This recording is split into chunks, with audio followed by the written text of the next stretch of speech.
vida se llama Jesús el Nazareno, su sangre me guarda, su amor es eterno. El que da la vida se llama Jesús el Nazareno, su sangre me guarda, su amor es eterno. Gloria a Dios. Qué bien, hay un ambiente precioso. Y bueno, pues en estos ambientes son los que uno puede sembrar, que no es lo mismo que informar. El que informa simplemente deja un conocimiento superficial que a veces no sirve para un cambio y una transformación interna permanente, pero la siembra es diferente. La siembra se queda luchando con la tierra hasta poder hacerse hueco mediante la vida, echar raíces y terminar produciendo fruto, alterando el terreno, cambiando las formas y trayendo más vida. Amén.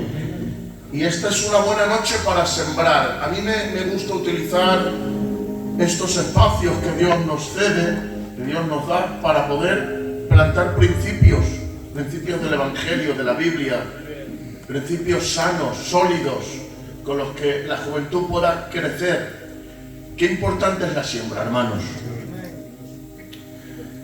Déjenme decirles que Jesucristo dijo que desde los días de Juan el Bautista hasta ahora, el reino de los cielos sufrió violencia y los violentos lo arrebataban.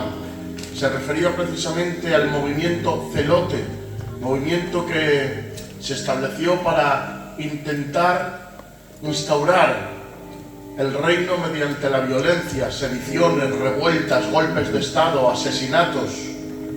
De hecho, a los celotes le llamaban sicarios.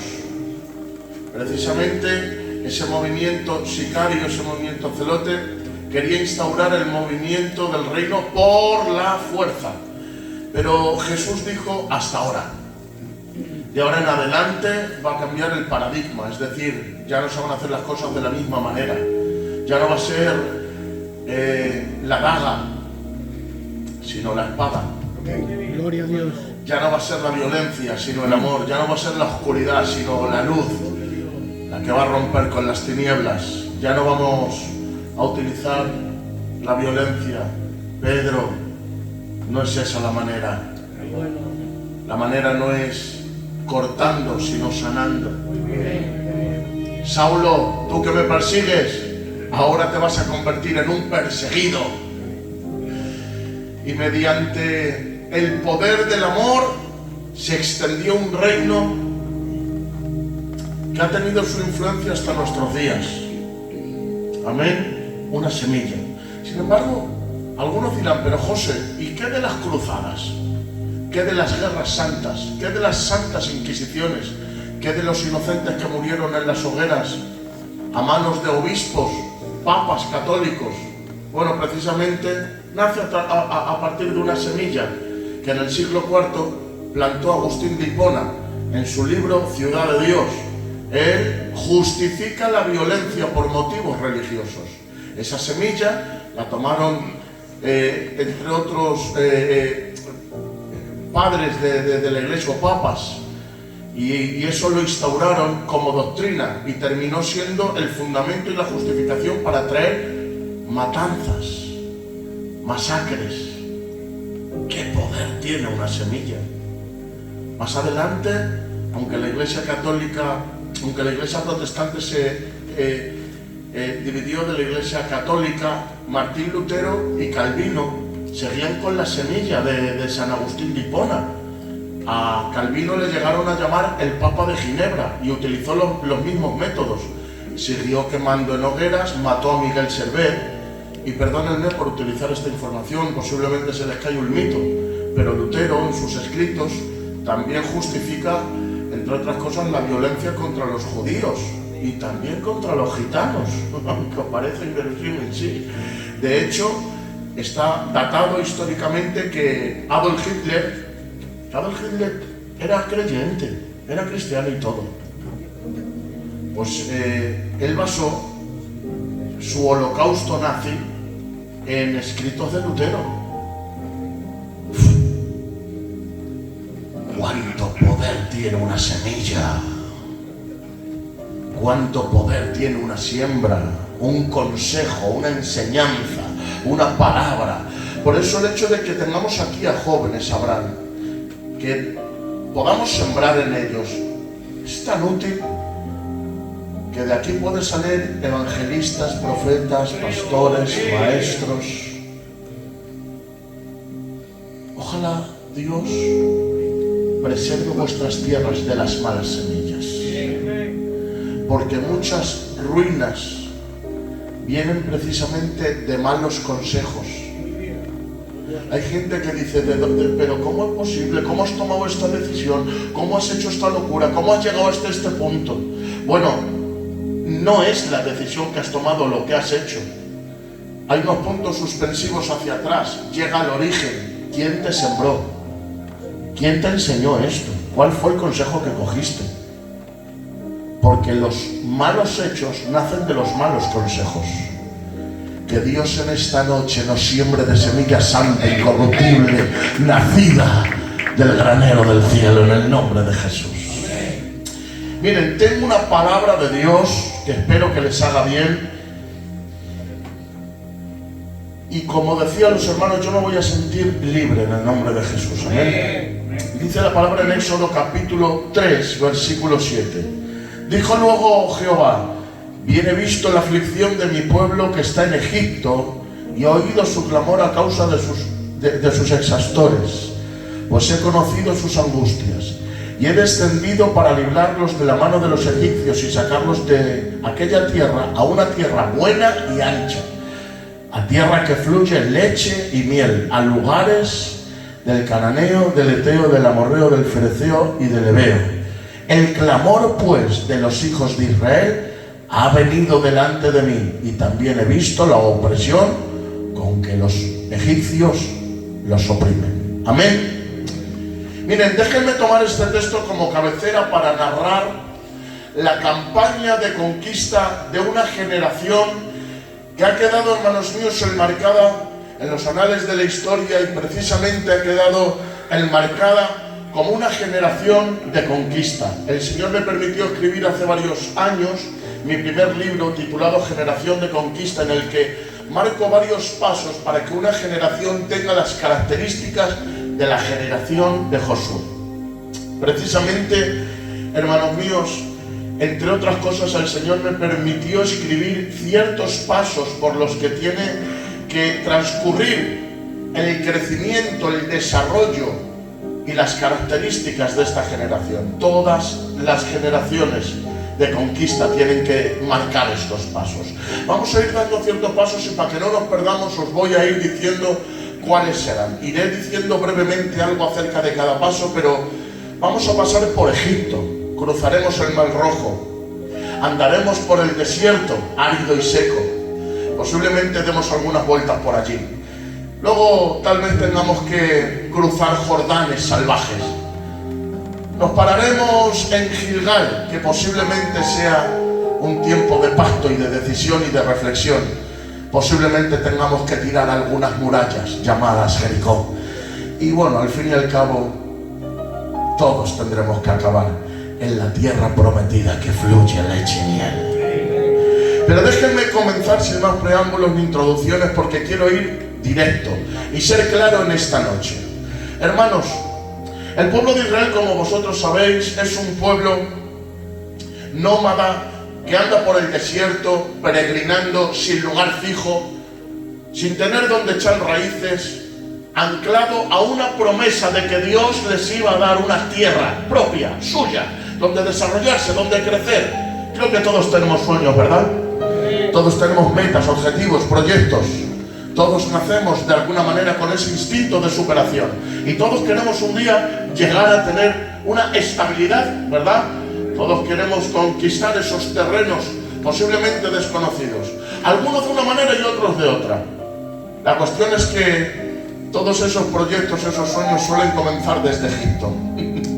Todos nacemos en Egipto, y es que el pueblo nómada de Israel tuvo que entrar en Egipto para poder crecer, desarrollarse. Así como la levadura leuda la masa, así como el pan horneado crece dentro del horno, así Israel creció dentro de Egipto. No en vano se le llama el horno de hierro, así lo llama el profeta. Entró un judío como como esclavo, José, y salieron 2 millones de judíos como libres. Escúchame, a veces Egipto tiene esa propiedad de ser el terreno donde Dios se muestra a nosotros para que podamos multiplicarnos y crecer. Es en Egipto donde nos encontramos con Dios. Es el primer lugar en el que tenemos un cara a cara. Es el lugar desde el que expresamos nuestros clamores más internos. Y es que el pueblo de Israel entró bajo el paraguas de José. José entró y tomó lugar como segundo del faraón. Se posicionó como uno de los hombres más poderosos de Egipto. Bajo su amparo, bajo su paraguas, llamó a la tribu de Israel. Su padre, con sus 11 hermanos, entraron en la tierra de Gosén, una tierra estable, fructífera, cómoda, agasajable. De hecho, José, bajo su amparo, hizo que se sintiera bien la tribu, que se sintiera bien su familia, su casa, los suyos. Pero dice la palabra del Señor que cuando José murió, y murió también Faraón, posteriormente vino otro Faraón que no conocía a José, y fue entonces cuando Faraón comenzó a oprimir al pueblo de Israel. Y esto me llama la atención, porque el paraguas bajo el que Israel se amparaba era la protección de un hombre mortal que tenía tiempo, fecha de caducidad, y que tarde o temprano iba a dejar de recibir los favores de un Egipto que te recibe con honores y termina tratándote con horrores. Muy bien. ¿Estáis dormidos o no lo habéis escuchado? Egipto es el mundo, y el mundo te suele recibir con honores, pero termina tratándote con horrores.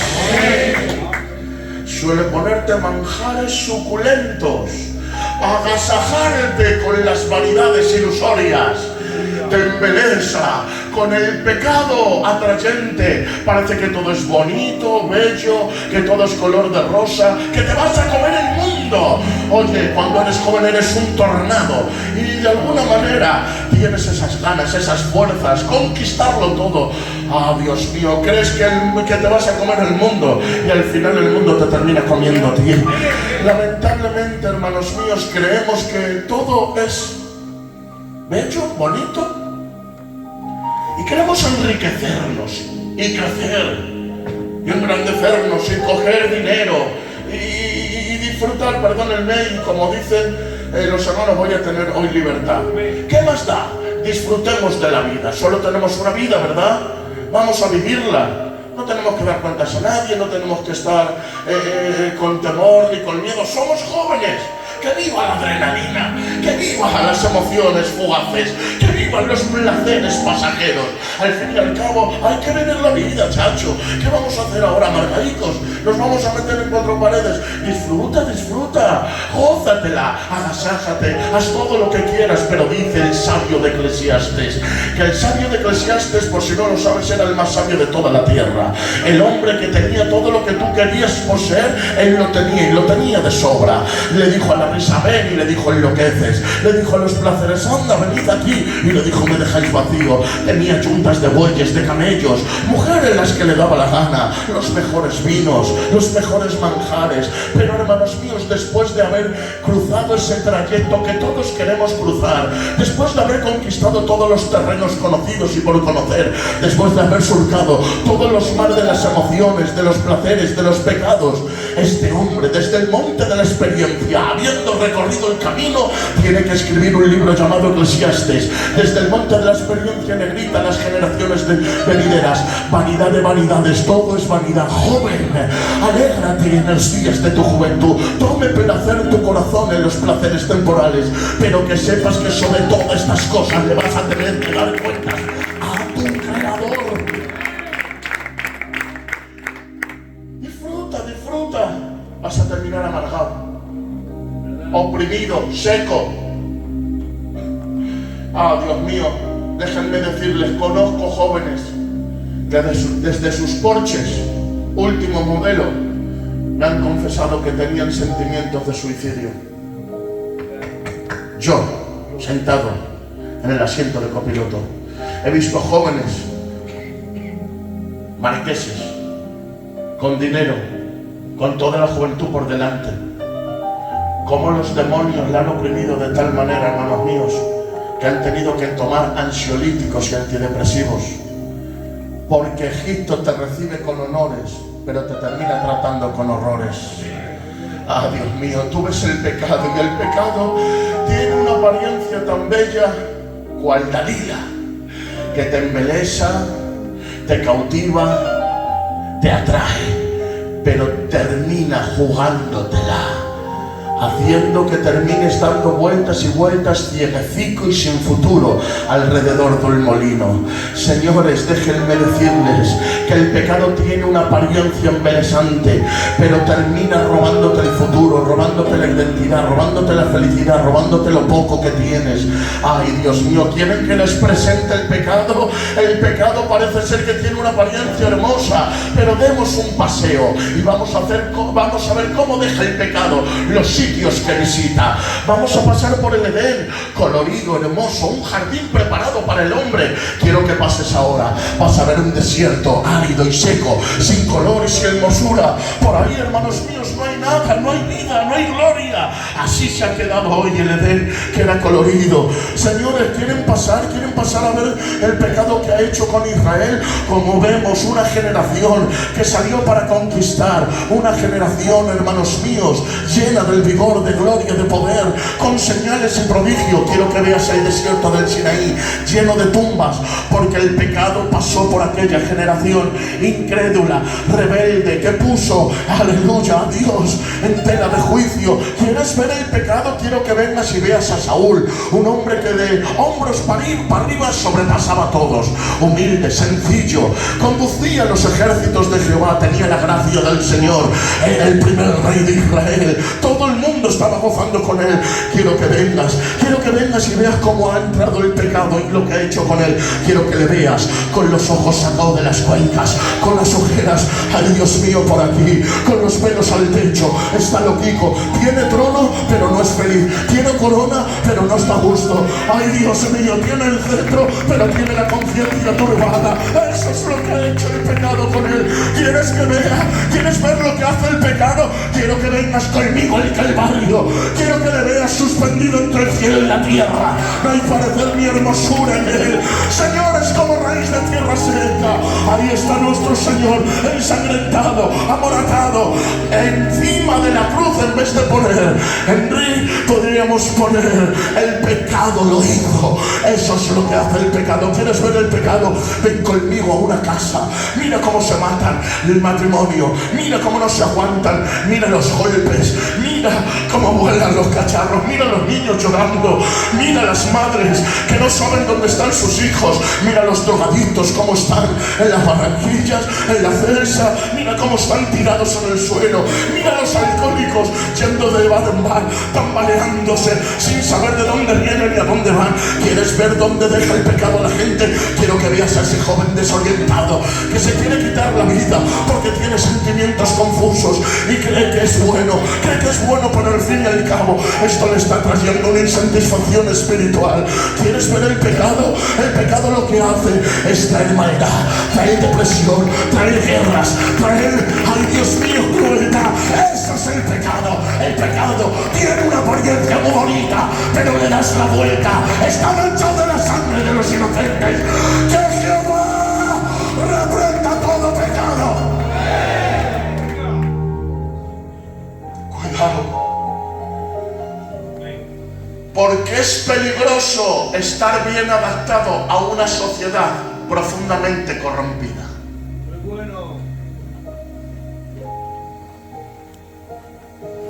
Y de Egipto salimos todos. Lo malo es adaptarse a Egipto.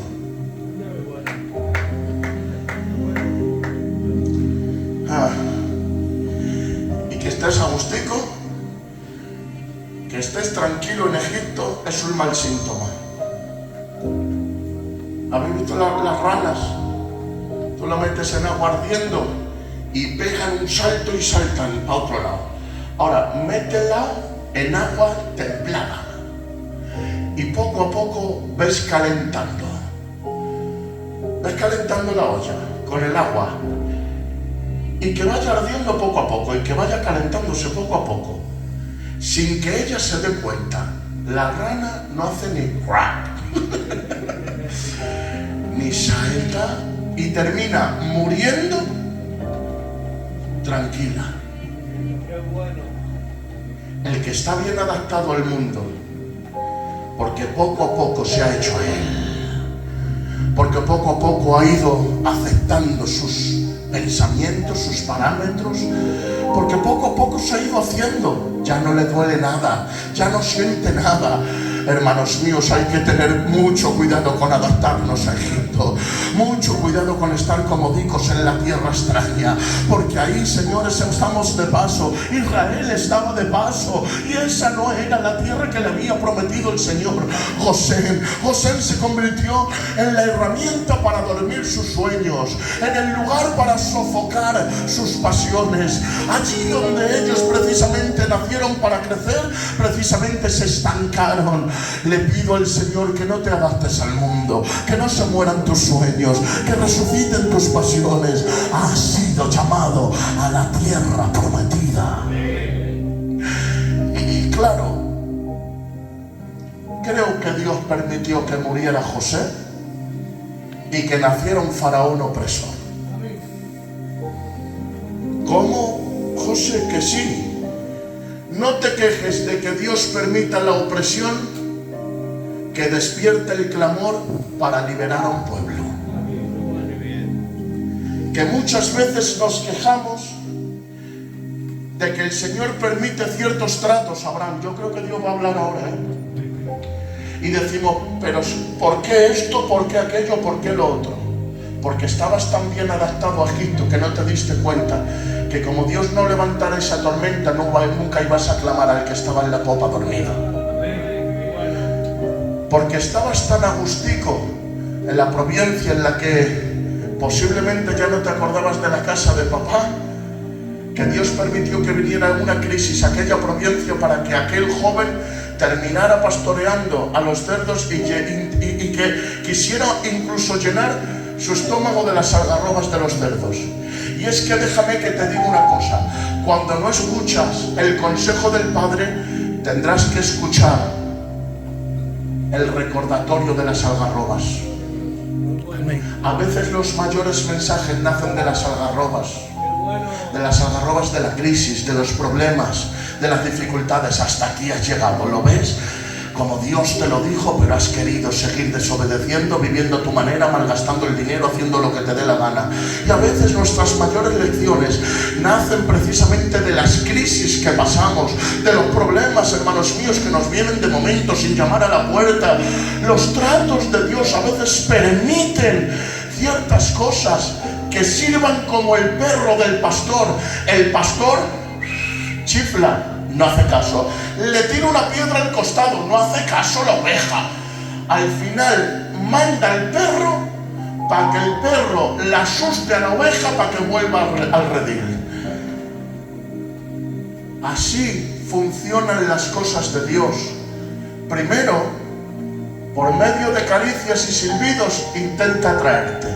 Como no, te pega una pedrada. Y como no, manda a su perro. Suele ser Satanás, el perro de Jehová, el cual termina ladrando, pero no para destruirte, sino para que te vuelvas a acercar al redil. Por eso decía Rutherford: si me dan a elegir entre un demonio rugiente y otro dormilón, prefiero el demonio rugiente, porque el demonio dormilón me hace dormir, pero el demonio rugiente me hace correr a Dios. Y déjame que te diga esto de parte del corazón de Dios: cuando Dios quiere recuperarte, lo hace por las buenas o por las malas. ¿Cómo? Que Dios va... bueno, si no quieres, no. Dice, Dice la Biblia en el capítulo 12 de Hebreos que Dios a todo el que ama castiga y disciplina a todo el que tiene por hijo, y el que no quiere la disciplina a sí mismo se declara bastardo. Es decir, es preferible que Dios me discipline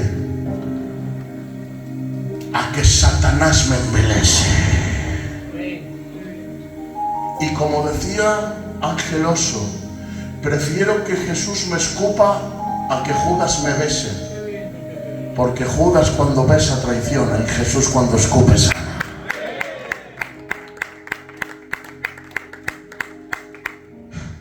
Hay tratos de Dios que van a despertar el clamor que hay en tu interior, y a veces Dios permite la opresión externa que saque el néctar eterno que hay en tu interior. Siento a Dios en esta bendita noche. Joven, no te extrañe que Dios deje que te desorientes un poco y que no veas salida por ningún lado, para que solo tengas la posibilidad de mirar al cielo y decir: te necesito. Oh, está Dios aquí. Porque Dios quiere recuperarte, y a veces Él permite ciertos tratos. Hay una presencia aquí terrible, y sé que Dios está hablando a gente hoy. El pueblo clamó y Dios oyó. Déjame que te diga algo. No sé por dónde discurrirá tu vida, no sé lo que te espera en el futuro. Posiblemente hoy te estoy profetizando, pero quiero que se te quede grabada esta palabra.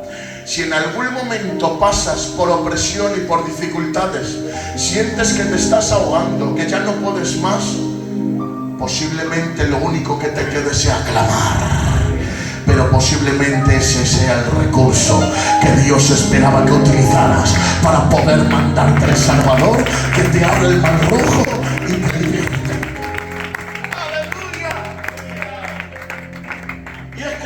Decirte que tranquilo, cuando Dios tiene planes con alguien, siempre tiene los recursos para poder llevar a cabo su plan.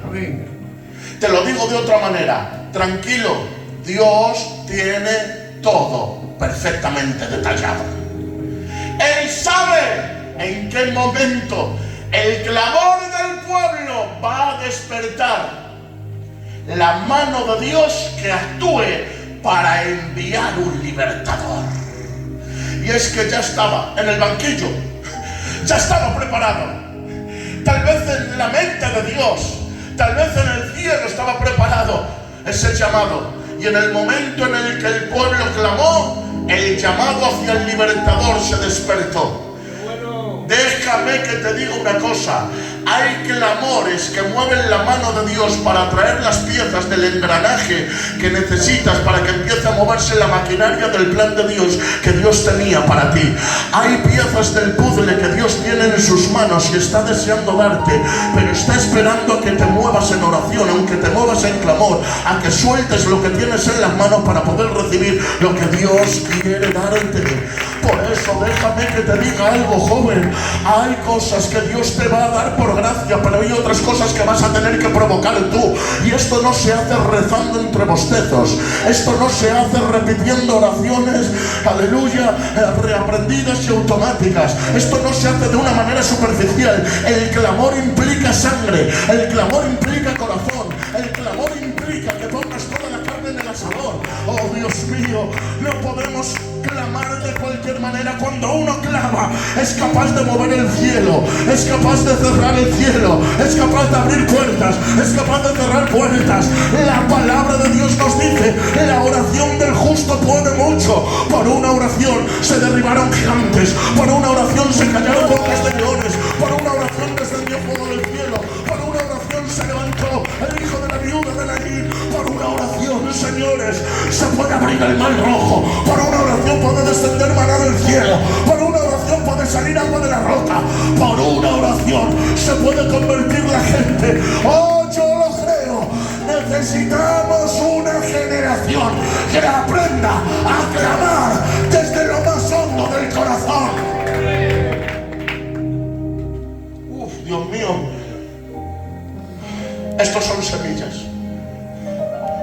¿Me dejáis que os siembre algo? Amén. Tenemos que aprender el arte bendito de la oración. Porque tengo que deciros que nuestras raíces, nuestra esencia, nuestro fundamento, nuestros orígenes vienen de hombres ancianos que tenían poca teología pero mucho fuego,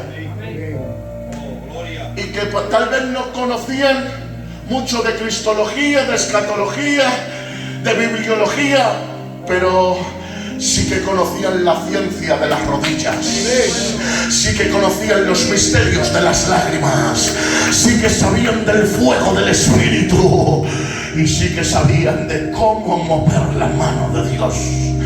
La cenicienta de la oración se ha convertido en la cenicienta del Evangelio. Hoy en día, hermanos míos, valoramos las perlas de frases intelectuales, la profesionalidad homilética. Valoramos, hermanos míos, la calidad de una voz, el garganteo de un salmista. Hoy en día valoramos la estética, las formas, las maneras, la elegancia a la hora de exponer. Pero, hermanos míos, la oración parece ser que se ha quedado relegada a una esquina del Evangelio. La tenemos como la cenicienta, y por eso, hermanos míos, muchas veces despreciada y menospreciada. Hermanos míos, no limpia la casa.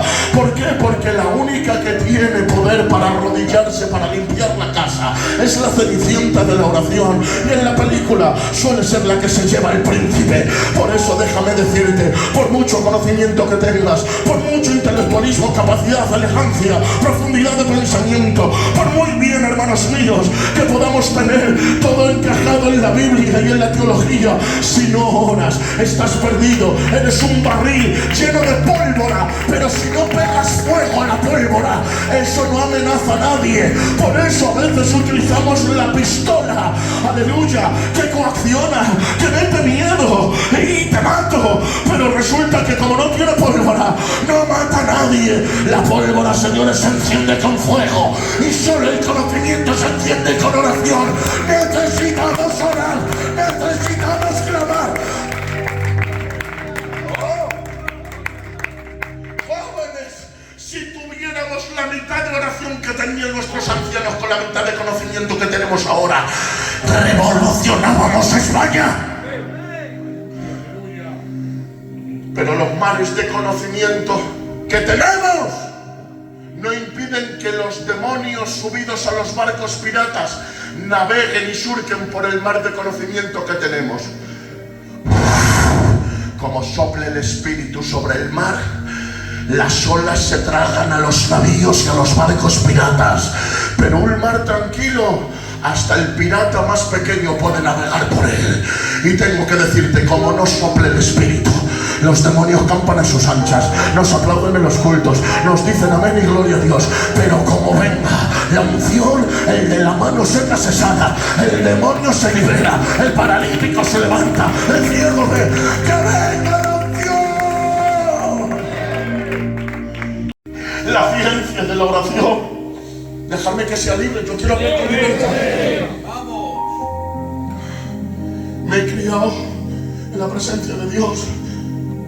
Nos hemos educado cerca del arca. No os puedo predicar de otra cosa. Lo digo en la presencia de Dios, y Dios sabe que no miento.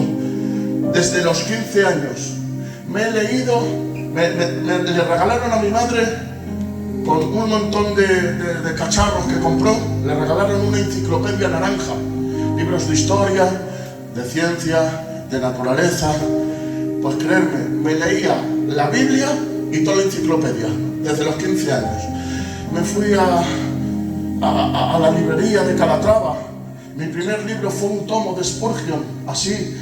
Luego me empecé a meter en teología. Mis pastores me decían, no leas más, te vamos a matar. La Biblia, la Biblia. Yo me leía hasta las páginas amarillas. Me he quemado las pestañas leyendo, palabra de honor. El pastor, me he gastado lo equivalente a la entrada de un piso en libros. Me encanta leer, y he leído una media de 4, 5 y 6 horas diarias. Me ha encantado leer. No me digan que hago apología de la ignorancia. Me encanta la palabra de Dios. Soy un forofo de la palabra de Dios. Sí, lo sé, pero lo sé también que muchas veces el conocimiento académico seco y frío lo único que hace es dormir los sentidos espirituales. Por eso, si lees, ay Dios mío, lee todo lo que quieras, pero lee de rodillas. Aleluya, lee apoyado en el Espíritu Santo. No descuides la oración, no descuides la vida del Espíritu. Joven, sé que estáis leyendo, sé que os encanta la palabra, y por eso vengo a daros un consejo. Está bien leer todo lo que queráis, escuchad los mejores predicadores, quedaros, hermanos míos, horas perfeccionando vuestras doctrinas y vuestra homilética, pero por el amor de Dios, meteros en las entrañas del Padre y descubrir los misterios bien guardados que solo se llegan a ellos mediante la ciencia de la oración. Envuélvete, piérdete en el laberinto de su costado, conócele a Él íntimamente. Ay Dios mío, porque tengo que decirte que el conocimiento sin vida y sin sentimientos es un cristianismo inadecuado, es un cristianismo carente de valores, es un cristianismo antibíblico. Hay gente que es como la estatua de Nabucodonosor, que tiene la cabeza de oro, el pecho de plata y los pies de barro. Hay gente que sabe mucho, siente muy poco y anda muy mal.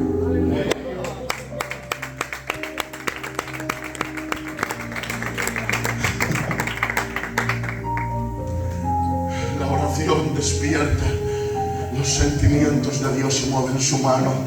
Levantó un libertador, Moisés, lo mandó y estaba amenazado de muerte. Yo no sé si voy a terminar el mensaje porque Dios me está llevando por otros derroteros, pero vamos a dejar que hable el Espíritu Santo. ¿Amén? Moisés nació con una sentencia de muerte sobre su cabeza. Todo varón israelita que nazca, que muera.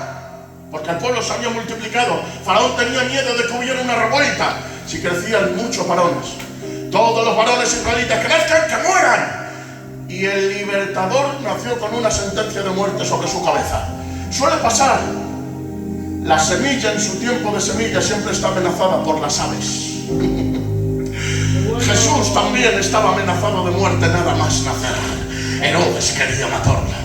Y Moisés igual, porque todos los futuros proyectos de Dios están amenazados de muerte desde su nacimiento. Y te digo una cosa, joven, eres una semilla, eres tierna hierba creciendo, todavía estás en tu edad de la inocencia, y posiblemente Satanás haya dicho: como dejemos crecer esta semilla, el día de mañana será un árbol que traiga muchos frutos. Así que Dios prefiere matarte cuando eres semilla, porque cuando sea árbol no va a poder contigo. Pero mira si Dios tiene sentido del humor, que dijo: vale, Satanás, con que me quieres matar a mi Moisés, ahora te lo voy a meter en el palacio y me lo vas a criar tú. Porque Dios es capaz de preservar a sus futuros libertadores aún en las entrañas del mismo infierno. Y tengo que decirte, si te conservas en la presencia de Dios, si vives cerca de Él, aunque haya una sentencia de muerte contra ti, aunque el infierno se levante contra ti, aunque vengan 1000 vendavales, si eres de Dios, tranquilo, Dios te va a hacer crecer en los momentos más difíciles y en medio de los ambientes más turbios. Amén. Hay jóvenes aquí que dicen: José, si tú supieras el pecado que hay, las tentaciones que tenemos, el ambiente en el que vivimos, lo sé lo difícil que es, ser Daniel en medio de Babilonia, ser Noé en medio de una generación depravada. Sé lo que es ser la iglesia de Corinto en medio de las ferias de las vanidades. Yo también he sido joven. Sé lo que es decir que no cuando más ganas tienes de decir que sí. Sé lo que es tener que darle la espalda a tentaciones muy suculentas. Lo sé, pero también sé una cosa: vale la pena decir que no. Merece la pena preservarse, guardarse y seguir adelante.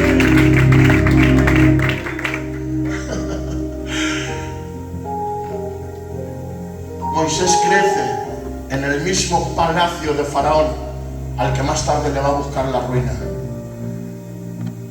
Y mediante un llamado santo, en una zarza ardiente, Dios le envía y le dice: ve y liberta a mi pueblo. Ustedes ya conocen la historia.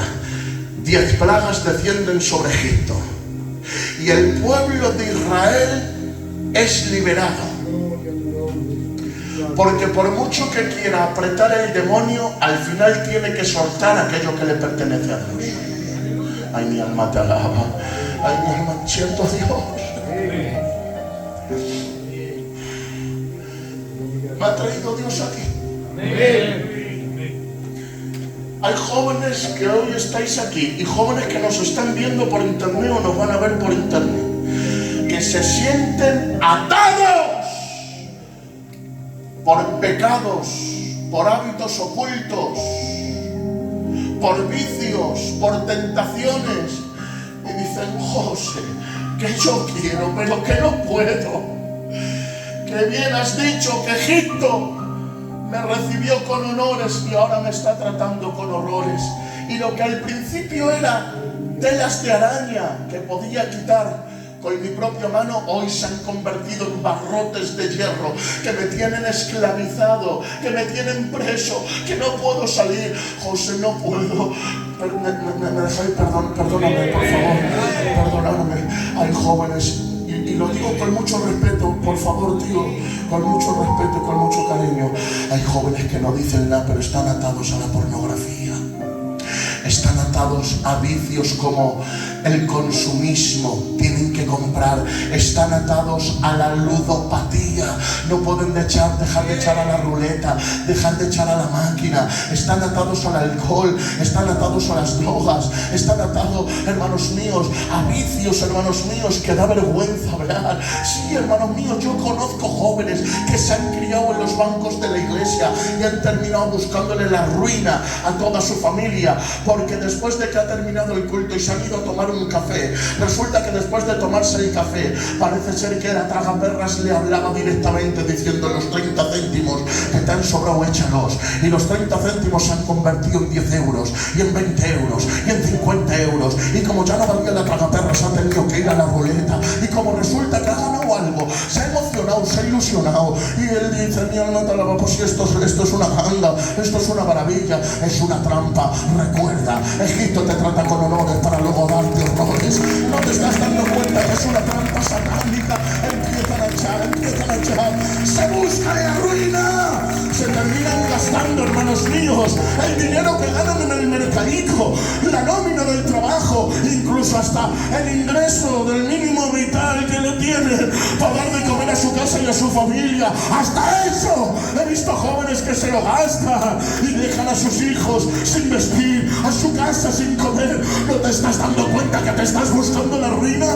¿No te estás dando cuenta, perdónenme por favor por utilizar esta palabra, no te estás dando cuenta que las redes sociales te tienen embelesado, que miras el TikTok y dices: bueno, que no pasa nada, y de momento te sale Jezabel bailando, de momento te sale la otra, y resulta que como te quedas mirando, el algoritmo se repite y eso termina embelesándote de tal manera que vuelves a mirar y ya no te conformas con mirar.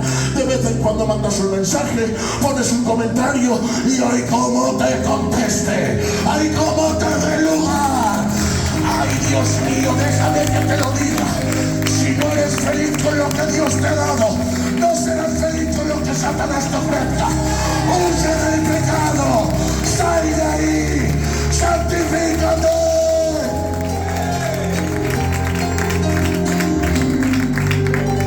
Seamos sinceros, hay jóvenes que no pueden pueden salir de ahí, que les cuesta horrores. Y vienen a la iglesia y escuchan la palabrica. Y les ves, hijo mío, que con una cara que parece que no han roto un plato. Pero cuando terminen, volverán a tener a su gigante Goliat desafiándole en su valle privado de Ela. Pero conozco al Dios que derriba gigantes, que gana batallas, que rompe estructuras de pecado, que liberta a los cautivos. Conozco el que hace añicos los cerrojos de hierro y las puertas de bronce, las pega patadas y las abre. Joven, conozco aquel que venció el pecado y conozco, aleluya, aquel que te puede hacer cruzar el mar rojo. Oh, sé que los egipcios, ay Dios mío, oprimen, pero hay un momento en el que la mano de Faraón va a tener que soltar. ¿Sabes por qué? Porque Dios está diciendo, escucha, Faraón, suelta a mi pueblo, pero Faraón no quiere soltar. Pero llega un momento en el que dice, suelta la primera plaga, suelta la segunda plaga, suelta la tercera plaga. Cuando ya Faraón se le está debilitando la mano, dice, suelta a mi pueblo, tiene que soltar al pueblo, y el pueblo tiene que salir corriendo. De verdad, Dios abrirá el mar rojo para que pases en seco.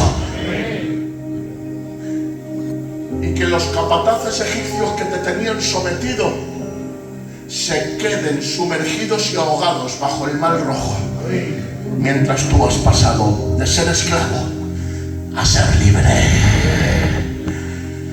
Amén. Gloria a Dios. Amén. Está aquí el Señor. José. Cruzar el mar rojo significa soltar lo que me está esclavizando. Cruzar el mar rojo significa dejar el pecado, abandonar lo que me está consumiendo. ¿Cómo hago para cruzar el mar rojo, José? Me recuerda la anécdota de Ulises, el libro de Ulises, en la novela de Homero. Ulises tenía que cruzar un mar lleno de sirenas que cantaban y embelesaban con su cante a los marineros que surcaban por sus lados.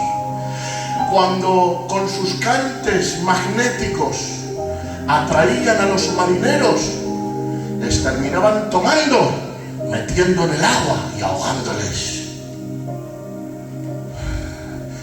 Ulises, dándose cuenta del peligro, dijo, cruzaremos el mar y este acantilado, pero nos vamos a atar a los mástiles. Vamos a ponernos cuerdas y nos vamos a atar, para que aunque seamos atraídos por el canto de las sirenas, no nos acerquemos a ellas. Y pasaron atados y amordazados para no caer en el canto de las sirenas. Pero cuando llegaron a la otra ribera conocieron a Orfeo. Orfeo era el músico más hermoso y más elocuente y más profesional de todo aquel tiempo. Cuando Orfeo cantaba y hacía música, embelesaba las masas.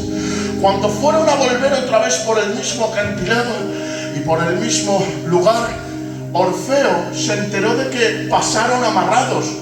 Pero dijo Orfeo, mirad, ¿qué os parece si en vez de pasar atados, me dejáis cantar a mí?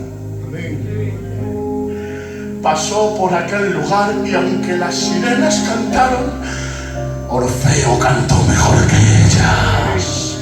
Y resulta que era tan hermoso el canto de Orfeo que no se fijaron en el canto de las sirenas.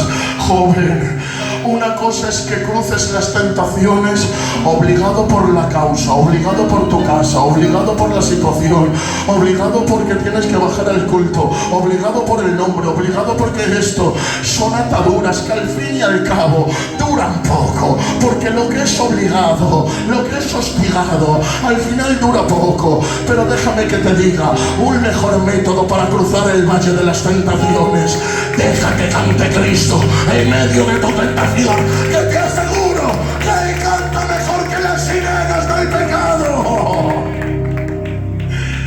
Ay, Dios mío. Resulta que, ¿estáis bien? Resulta que de camino a mi casa, desde la iglesia, en el centro, hasta mi casa, hay un tramo en el que hay un radar gigante, bien señalizado, y pone máximo a 70.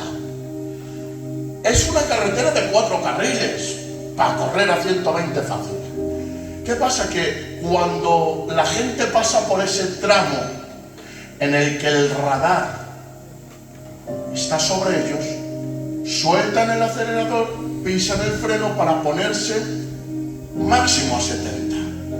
Pero una vez pasan el perímetro del radar, vuelven a apretar el acelerador y a pasar la velocidad de 70. Porque adecuaron su comportamiento mientras la amenaza persistía.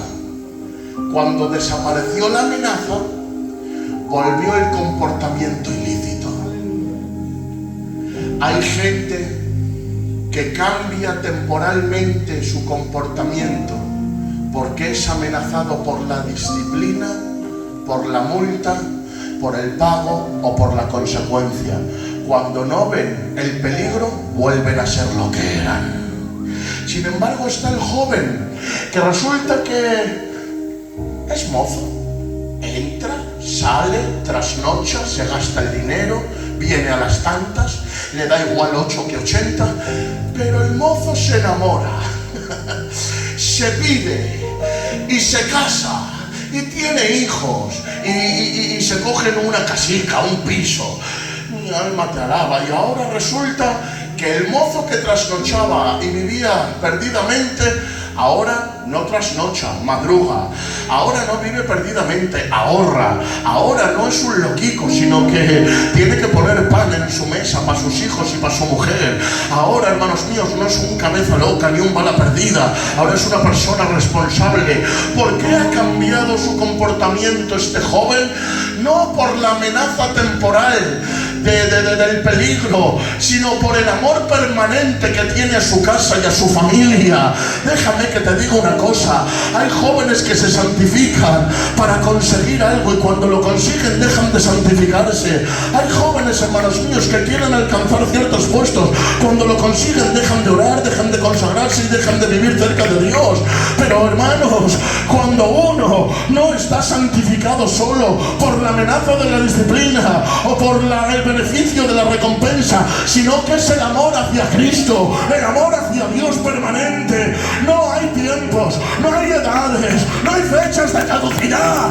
¡Ay, Dios mío, porque le ama a Él! ¡Le da todo lo que tiene! Amén. Amén. Es el amor lo que te va a hacer cruzar el Mar Rojo. Posiblemente vayas al desierto árido y seco después,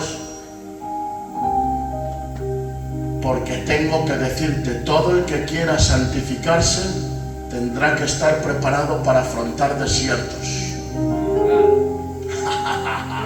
Oh, no, a lo mejor esperabas que todo iba a ser tambores de guerra, júbilo, danzas, gloria. No, te equivocas.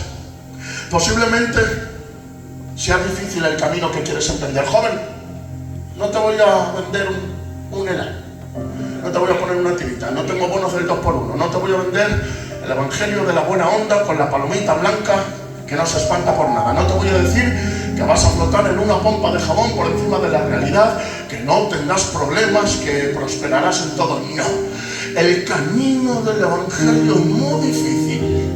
Es difícil para el que quiere vivirlo, no para el que quiere simplemente profesarlo. Pero para el que quiere vivirlo es difícil, hermanos míos. Para el que quiere estar en santidad, el que quiere negarse las cosas de este mundo, no te va a ser fácil, hermanos. Sí, te aseguro que habrá calor por la mañana y frío por la noche, que bandoleros, ladrones y locos querrán asaltarte, que tendrás que andar saltando de un lugar a otro, que muchas veces sentirás que nunca llegas a tu destino. Pero también te digo una cosa: el mismo que te metió en el desierto es el que te va a sacar. Y te digo una cosa, en el transcurso no te preocupes, que lo que Dios envía lo mantiene. Y a los suyos Dios los sostiene en el medio del desierto. Porque es verdad que posiblemente no tenían tierra fija, que estaban de camino, que estaban en el proceso, pero las vestiduras no se desgastaron, las sandalias, hermanos míos, no se deterioraron. Por la mañana la nube les cubría del sol, por la noche la columna de fuego, hermanos míos, maná del cielo, codornices para acompañar, agua de la roca, sanidad de las mordeduras de las serpientes. Tengo que decirte, tranquilo, Dios estará contigo en los momentos más difíciles de tu vida, y cuando sientas desfallecer, Dios te dará fuerzas, te levantará cada vez que caigas, te ayudará en medio de tu debilidad. No estás solo, Dios está contigo. No te salgas de la nube.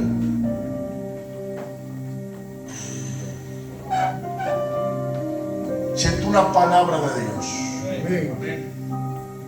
¿Hay alguien aquí?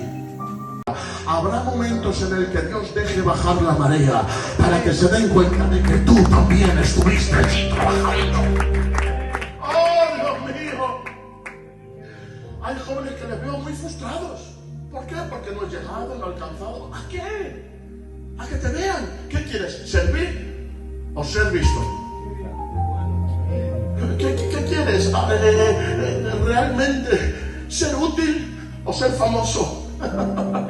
Y es que hay una fiebre por ser famoso, por alcanzar los rankings de predicadores, las competencias mudas de prestigio, aquellos que pelean y se pegan codazos y se hacen zancadillas por alcanzar centímetros cuadrados de poder y respeto, a ver quién tiene más vídeos en YouTube, a ver quién tiene más firmas en los discos. Mi alma te alaba. Garganteos, gente asomando la cabeza, gente que quiere destacar. Hermanos míos, por el amor de Dios, esto no es Operación Triunfo. Te has equivocado de lugar.